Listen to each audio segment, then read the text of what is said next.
Hello, good day. I am Christina, the founder of Blue Sage, and today I am discussing our Goddess Detox Bath, which comes in a nice 9-ounce glass bottle that is completely recyclable and reusable, and it looks so pretty. I love this packaging. We've had this particular product we've been making for a few years now, and I really enjoy it. This is my go-to. I used to do this every month. Now I pretty much do it every season during that new moon cycle. It's a great refresher. It's a good starter, especially like I said, using it during the new moon as your soul care ritual.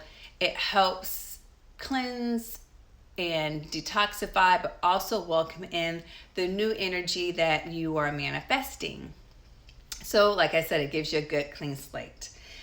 In this 9-ounce bottle, we have the Himalayan pink salt, and we also have bentonite clay.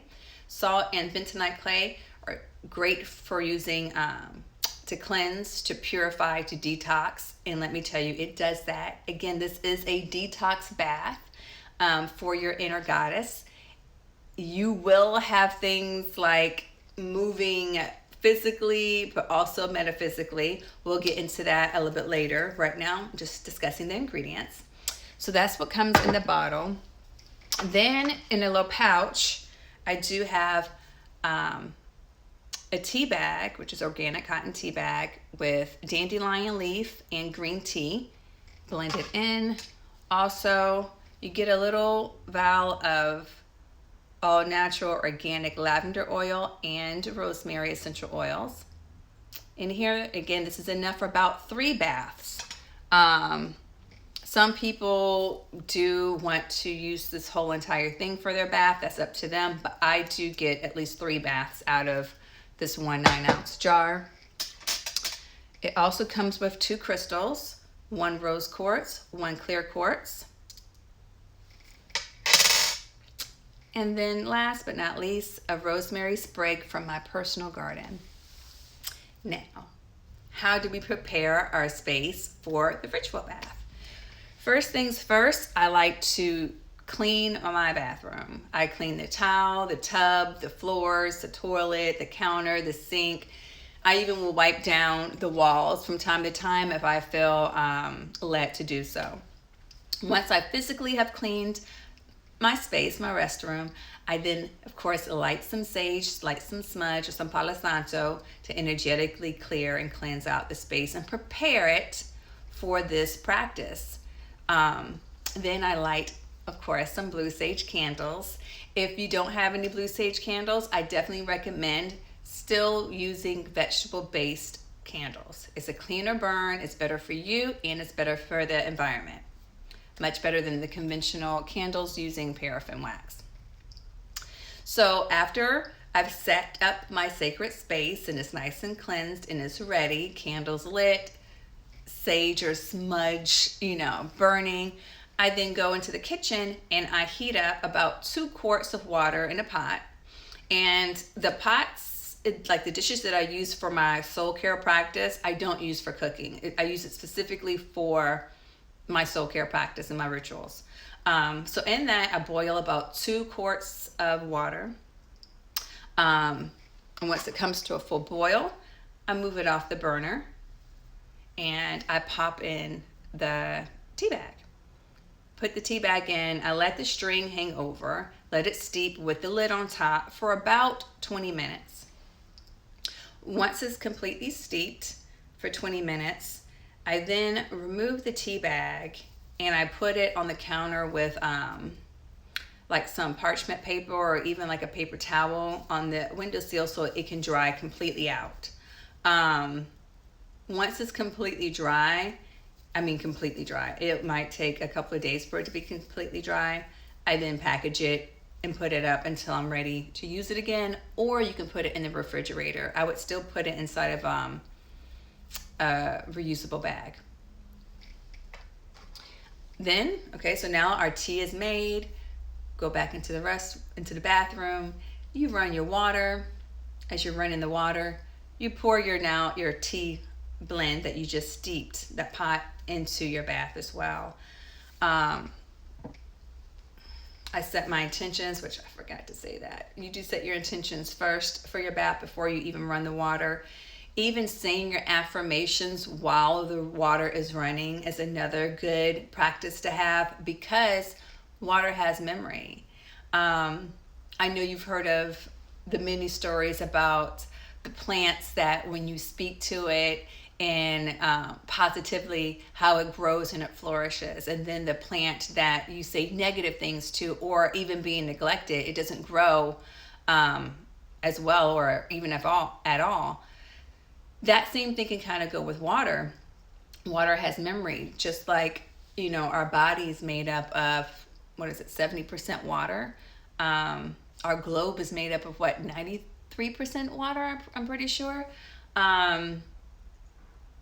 It holds memory, which means it has healing properties as well. So anything I can speak to that's going to nourish me, I make sure I give it grace. I make sure I send it love and joy, right? And prosperity, because that's what I want to return back to me. So as the water's running, your tea has now been poured into the tub as well. You now pour in a third of your detox bath blend, which is, like I said, the salt and the bentonite clay. Okay, so now your tub is running, and once you get to the very top of your comfort level, I don't have it too hot, but I also don't have it lukewarm either. I like it a little nice and steamy for myself. I then put in about 10 drops of the organic lavender and rosemary essential oils. Put 10 drops in. Again, repeating positive affirmations and focusing on what my intention is for this particular bath. Now, just a couple more steps. I put in my sprig, my rosemary sprig. Rosemary is great for memory, but it's also great for your heart chakra. So you put your rosemary sprig in there. Now, once you've used this is pretty much it. I have not tried to reuse a sprig. Once it's done, I guess we can talk about that at the end of the bath, but you definitely can give this back to the earth once you're finished using it in your bath. Then we have our rose quartz and our clear quartz. The sizes vary, but the intent and the power and the energetic benefits from them are all the same. They're great. So is literally when I will speak the intention of this particular practice. And I'll hold it close to my heart. I'll hold them in my hands, just have them connected with my body before I put my body into the water. Once you've done that, gently get into the tub. Have your water nearby. I did not mention that before. You definitely need to make sure you're hydrated, because your body will detox itself. Whether you get more earwax, your nose starts dripping, you might cough up some phlegm that's been broken up from being in this bath that has the Himalayan pink salt and the bentonite clay. You could have any place that you have an exit, something can come out of it. I know some women in particular don't like taking baths because they might have some vaginal sensitivity, which in the past I used to have that. I don't anymore. And I just contribute that to complete lifestyle change, how I eat. I drink a lot of water, and I only use non-toxic natural products on my body when I'm cleansing or moisturizing.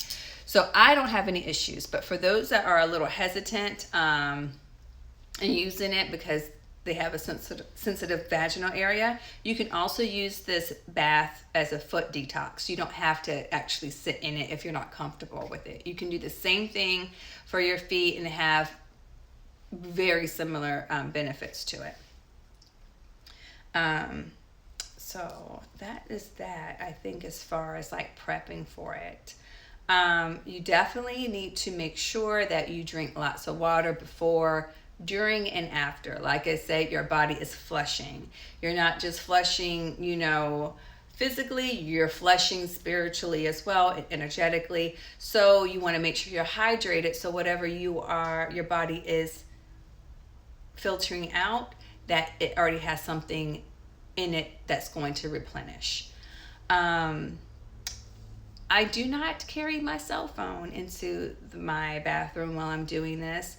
What I will do if I want to listen to music, I have a little wireless speaker. I'll play that, but I put my phone on the outside of the bathroom door. That way I'm not distracted by the lights. I'm not distracted by, text messages might come in. Even if my phone is on silent, you're still kind of aware that energy, that frequency from that phone is still very present if it's right next to you. So I choose to not have it with me.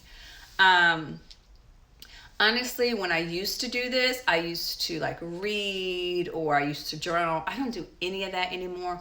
All I do now is just lay in the water, and if I feel like I have to do something, I will repeat my affirmation. But other than that, I just relax, and I just allow my imagination to flourish, whether it's you're daydreaming about maybe something exciting coming up, or something that you want to manifest, or nothing at all. Maybe you might have a health challenge that you want to just speak some healing over. Maybe you can do that. But ultimately, what I do in this bath is I'm just present, and I'm enjoying the bath. I'm enjoying the warmth of it, and all the good intentions and all the yummy stuff that I put into it. So I believe that's it as far as the bath. You can guide yourself, follow your own intuition on how you want to further your Goddess Detox Bath ritual, but that's just my suggestion.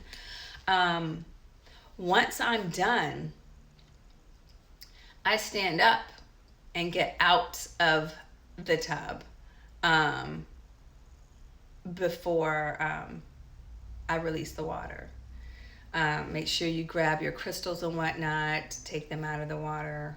Like I said, your rosemary sprig, you might want to give it back to the earth by releasing it outside, giving it thanks for its for the energy that it exchanged with you, that it gave to you, the benefits of it. And I said, and I allow myself to air dry. If you want to rinse off prior to that, that's up to you. But I do not dry myself. I allow myself to air dry after I've done this particular bath. I just put on a robe and I go into my room. Yep, I'm going to be wet, but it's going to dry.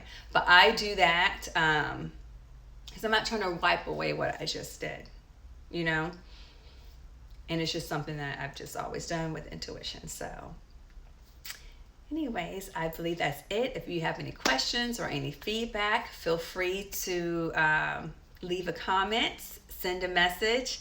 Other than that, I wish you all a beautiful day and happy cleansing.